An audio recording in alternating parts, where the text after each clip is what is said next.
Terkait kasus kekerasan seksual yang dilakukan Guru Besar UGM, kita akan bahas dengan Komisioner Komnas Perempuan Devi Rahayu. Selamat pagi Mbak Devi.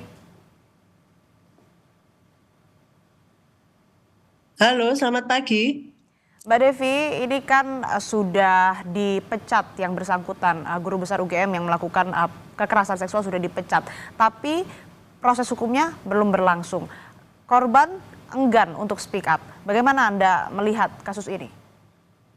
Ya, yang pertama saya selaku Komisioner Komnas Perempuan menyesalkan bahwasannya terjadi lagi kasus kekerasan seksual di ranah pendidikan, di mana harapannya pendidikan di sini adalah ranah publik yang harusnya aman bagi siapapun juga dan khususnya perempuan. Kemudian yang kedua, merespon positif. Yang pertama yaitu terkait pimpinan di UGM karena sudah memberikan sanksi pemecatan terkait status dosennya kepada pelaku, walaupun mungkin terkait proses pidananya belum berlangsung. Jadi memang ini ada dua ranah, Mbak. Yang pertama memang ranah di ranah akademis atau di internal administrasi UGM-nya, dan yang kedua memang di ranah pidana.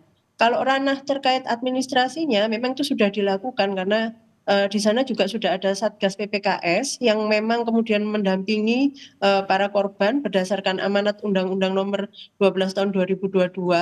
Kemudian yang menjadi memang beberapa pertanyaan adalah kenapa kemudian tidak dibawa ke ranah pidana, karena memang itu masuk ke dalam delik aduan. Jadi memang diberikan keputusan bagi para korban untuk kemudian melaporkan persoalan tersebut atau tidak ke jalur hukum pidananya, Mbak.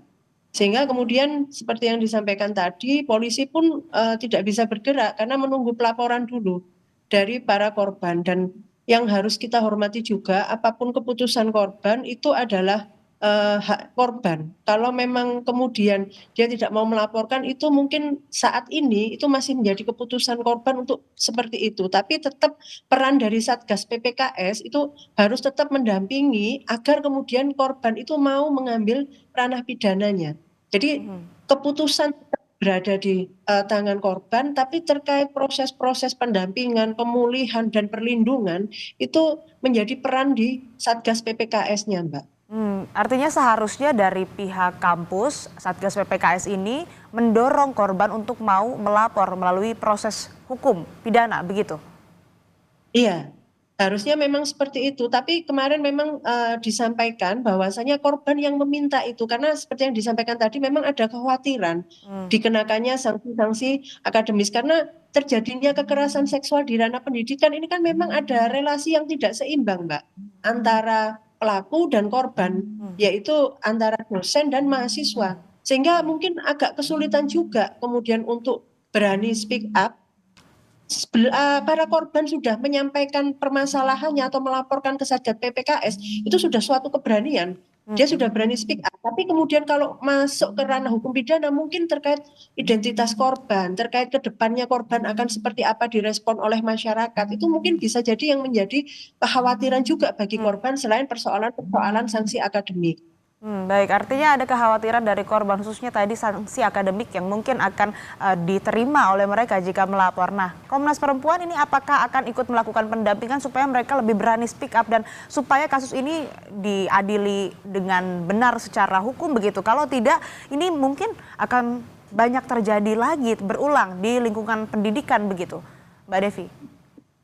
Baik, jadi sebenarnya Komnas itu kan terkait pelaporan-pelaporan yang sudah ada ataupun terkait kasus-kasus yang memang menjadi fokus dari masyarakat saat ini itu salah satunya memang di ranah pendidikan. Kita sudah merekomendasikan, Mbak, terkait kebijakan apa yang harus dibuat di Kemenristek-Dikti. Sebenarnya di Kemenristek-Dikti itu sudah ada aturan nomor 55 tahun 2024 yang mengatur mengenai pencegahan dan penanganan kekerasan di lingkungan perguruan tinggi. Dan saat ini itu sebenarnya sudah ada sekitar 1.700-an Satgas PPKS. Jadi masing-masing kampus baik di bawah Kemenristek maupun di bawah Kementerian Agama itu sudah merespon positif dan sudah memiliki Satgas PPKS. Hanya saja memang berdasarkan hasil survei dari Komnas Perempuan, memang ada beberapa kendala. Salah satunya memang adalah terkait dukungan dari pimpinan.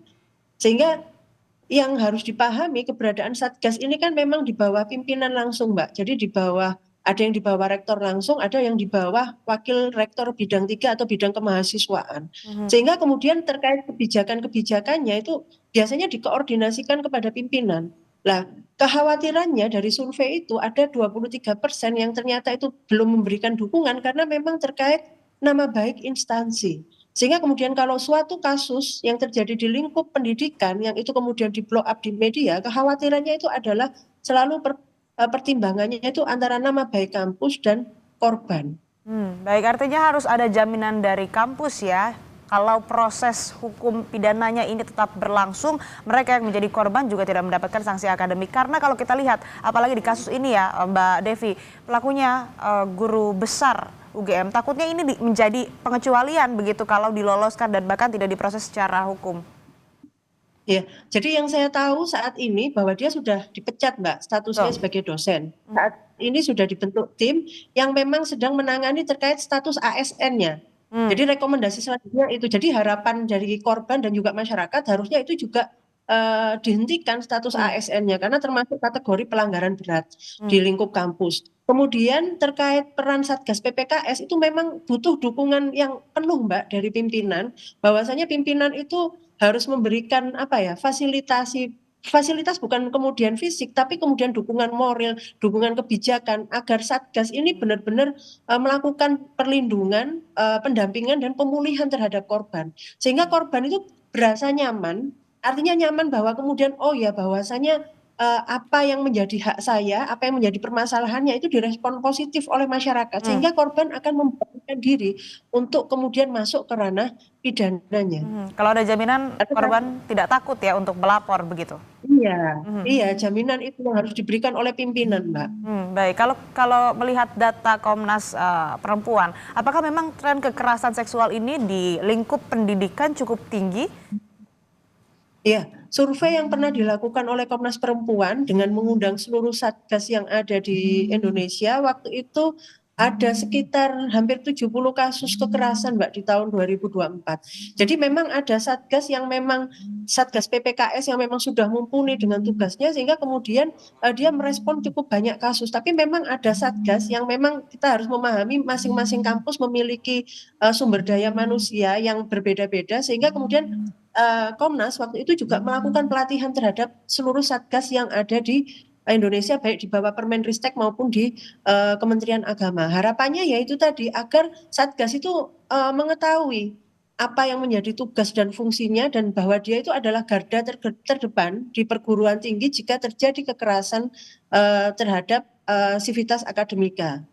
Baik, terakhir Mbak Devi, bagaimana harapan dari Komnas Perempuan terhadap kasus ini? Baik itu di ranah pendidikannya dan juga di ranah hukumnya, begitu? Ya, yang pasti bahwasanya memang kita harus memahami, memang relasi antara dosen dan mahasiswa ini rentan, tapi memang lebih baik menerapkan konsep-konsep egaliter agar kemudian tidak ada ketakutan dari mahasiswa misalnya karena kasusnya ini mahasiswa yang kemudian mengarah kepada tindakan-tindakan yang menyalahgunakan kewenangan dari pihak dosennya ini. Kemudian terkait apa yang bisa dilakukan Komnas, tentunya Komnas mendesak juga kepada kementerian, terutama Kementerian Pendidikan untuk lebih apa ya, istilahnya kemarin aturan itu sudah ada, Satgas sudah ada, sehingga kemudian perlu dievaluasi sebenarnya apa yang menjadikan persoalan-persoalan ini kemudian beberapa kasus itu macet hanya pada ranah akademiknya. Sementara untuk ranah pidananya beberapa kasus itu agak kesulitan, Mbak. Sehingga memang itu perlu menjadikan titik tekan kebijakan selanjutnya dan juga terutama kerjasama pimpinan di masing-masing kampus. Baik, semoga diskusi kita hari ini bisa menjadi rekomendasi khususnya untuk kasus ini agar tidak ada kasus-kasus serupa terulang di masa yang akan datang. Terima kasih Komisioner Komnas Perempuan Devi Rahayu telah bergabung bersama kami di Sapa Indonesia Pagi.